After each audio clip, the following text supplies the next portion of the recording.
Hey everyone, welcome back to the 5th episode of the StriveX Podcast. I'm your host and the GOAT, Arjun Verma, and this is the boring founder, Shaurya Sharma. So today we're going to be talking about a company called Theranos. So first of all, we'll be talking about the background, a more in-depth background and our thoughts on it.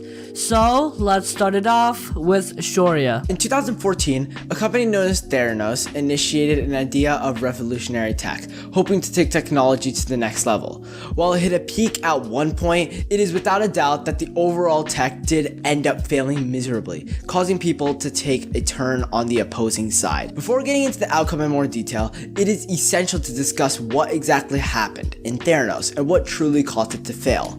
This company originated in 2014, founded by Elizabeth Holmes, a Stanford dropout. Her idea behind this company was to conduct a complicated genetic analysis with just a single prick of blood, which was quite revolutionary. This proposed an idea that was so revolutionary that inventors such as Larry Ellison and Tim Draper not only entertained the idea, but also funded it. Through all these investments, she was able to release the product and even profit $9 billion.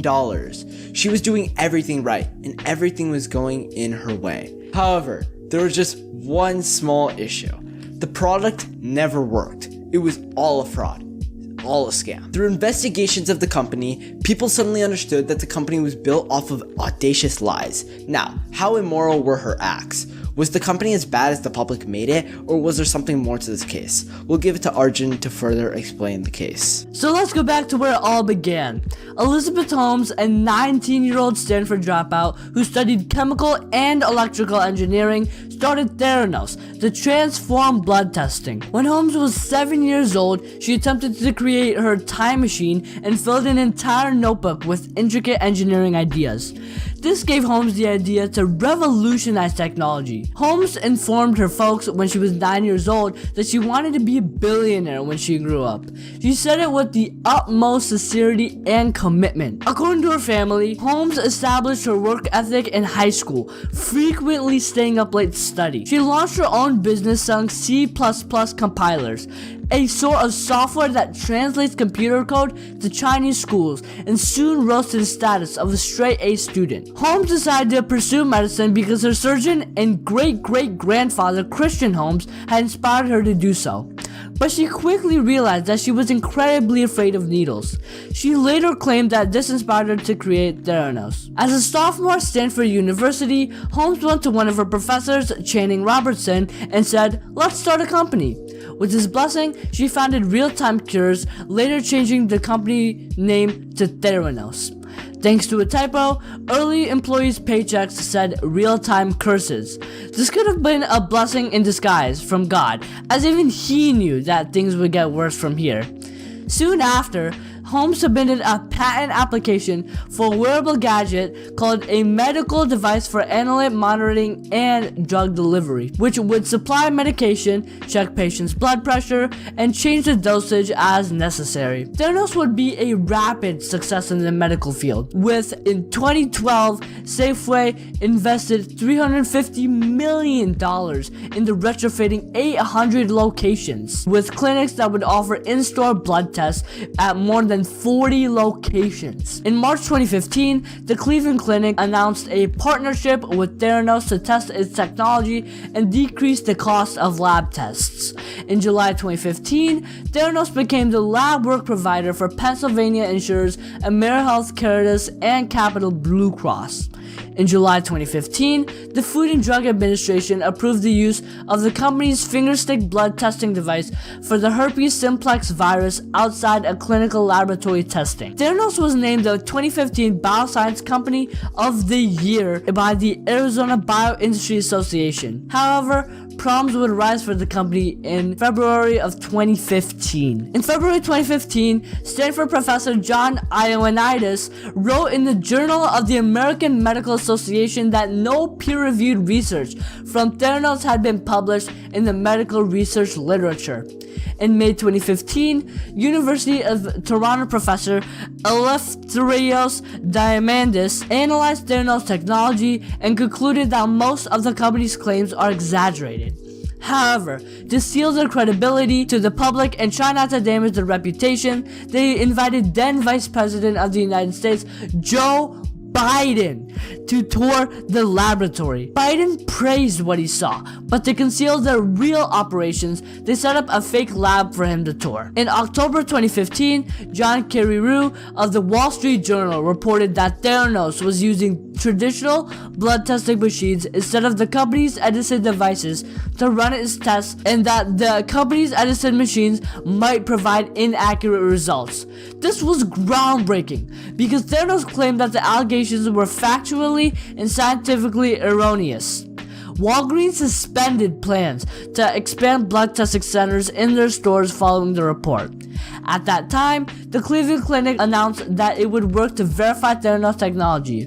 Theranos fought back against the journal's investigation, sending lawyers after sources in the story to stop them from providing information to the press. Following the Wall Street Journal story, the history of FDA interactions with Theranos was scrutinized, but FDA had received a formal inquiry to look at Theranos blood test devices by the US Department of Defense in 2012 before the devices were commercially available and did not require FDA approval. After the 2015 inspection, Theranos announced that it would voluntarily suspend its tests apart from the FDA-approved herpes simplex virus test. In January 2016, the Centers for Medicare and Medicaid Services sent a letter to Theranos based on an inspection of its Newark, California lab in 2015, reporting that the facility caused immediate jeopardy to patient health and safety due to a test to determine the correct dose of the blood-thinning drug warfarin. Walgreens subsequently announced a suspension of Theranos blood tests from the Newark lab and immediately paused wellness services in Palo Alto. Theranos also agreed to stop tests at the Capital Blue Cross's Enola, Pennsylvania retail store. In May 2016, Theranos announced that it had voided 2 years of results from its Edison device. The company announced that about 1% of test results had been voided or corrected from its proprietary machines in June 2016. Within 2 weeks, Walgreens formally terminated its partnership with Theranos and would close all remaining Theranos wellness centers. In December 2017, Fortress Investment Group, a wholly owned company of SoftBank Group, loaned $100 million to Theranos for 4% of the company. Theranos had reportedly been on the verge of bankruptcy, with the loan meant to keep the company solvent into 2018. The loan was secured by Theranos patents as well. On April 10, 2018, the company laid off majority of workers in a renewed bid to avoid bankruptcy. The company's total headcount was fewer than 25 employees, after having 800 employees at its peak. SoftBank's Fortress brought up Theranos patents, and later, taking advantage of the new market conditions amid the COVID-19 pandemic, set up a shell company called Labrador Diagnostics, which sued one of the companies making COVID-19 tests, saying that its tests voided those Theranos patents. Theranos settled a lawsuit with Partner Fund Management, one of its largest investors, after the hedge fund accused the company of securities fraud. Theranos had previously settled proceedings with the Centers for Medicare and Medicaid Services and the Arizona Attorney General. Finally, on March 14, 2018, the SEC charged Theranos, its founder and CEO Elizabeth Holmes, and its former president Ramesh Sunny Balwani with a massive fraud. A federal grand jury indicted both Holmes and Balwani on 9 counts of wire fraud and 2 counts of conspiracy to commit wire fraud. The press release from the U.S. Attorney's Office stated that to promote Theranos, both Holmes and Balwani engaged in a multi-million-dollar scheme to defraud investors and a separate scheme to defraud doctors and patients. Holmes had stepped down as Theranos CEO earlier in the day, although she continues to be the chair of the company's board. So guys, this is an overview of the company that was once valued at $10 billion with the help of stores like Walgreens and investors, which then came crashing down on Elizabeth Holmes. You may be wondering, what are our thoughts on this? Let's take it to Shaurya to find out. I mean, after looking at all of the evidence, it is clear that what Elizabeth did was immoral and not good. She had no intentions of making the world a better place and simply was doing it for the money. Though she did successfully pull off the scandal she was to accomplish, it was not worth it in the end, as the FBI did end up looking into the case and detaining her in the end.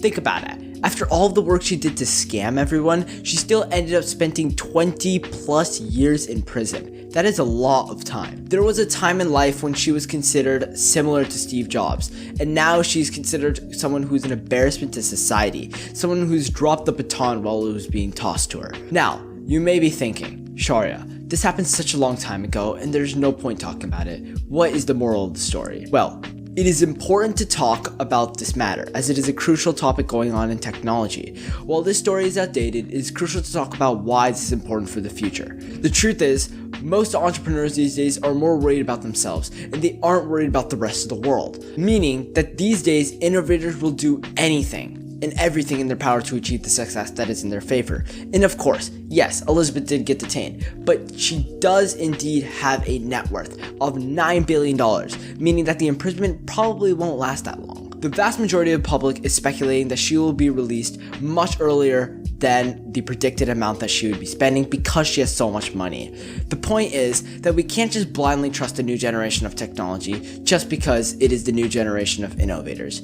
It took almost 4 years for the federal government and the public to catch on to such a scandal. That's crazy. This is not the only scam in the book that has occurred at such a magnitude. Not long ago, there was a Shark Tank deal known as the breathalyzer, which was invented by Charles Michael Yim back in 2013, who attempted to invent the world's first breathalyzer that you can carry around in your mobile device. Though all these sharks decided to invest a total of millions of dollars, it simply was not enough for the product, as the owner of the company ended up spending on the money on parties in luxurious countries.